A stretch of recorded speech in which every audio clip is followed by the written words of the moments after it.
برطانوی ماہرین نے پہلی بار 2017 میں لیبارٹری میں انسانی خون تیار کیا تھا، جسے اب پہلی بار انسانوں کے جسم میں داخل کر دیا گیا ہے۔ برطانوی نشریاتی ادارے BBC کے مطابق 3 مختلف علاقوں کے ماہرین نے 2 صحت مند افراد میں لیبارٹری میں تیار کردہ سرخ خلیات یعنی ریڈ بلڈ سیلز کو ان کے جسم میں داخل کر دیا، جنہیں ہر 4 ماہ بعد دوبارہ لیبارٹری میں تیار کردہ خون دیا جائے گا۔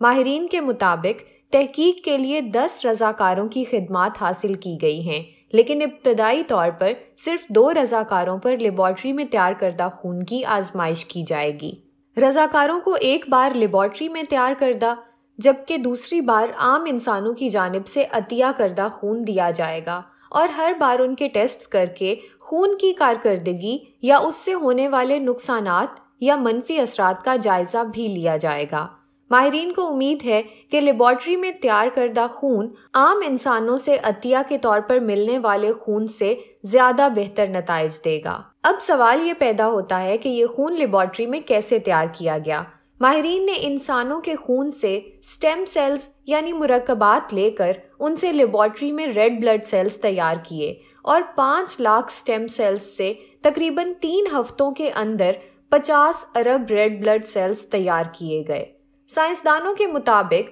لیبارٹری میں تیار کردہ خون پر انسانوں کی جانب سے عطیے کے طور پر ملنے والی خون کی ہر تھیلی کے مقابلے میں کم اخراجات آئیں گے۔ ماہرین کا مزید کہنا یہ ہے کہ اگر لیبارٹری میں تیار کردہ خون کے نتائج اچھے برآمد ہوتے ہیں تو اس سے دنیا بھر کے کروڑوں لوگوں کا دیرینہ مسئلہ ختم ہو جائے گا، اور خون کی مختلف بیماریوں میں مبتلا افراد کے علاج میں بھی آسانی ہوگی۔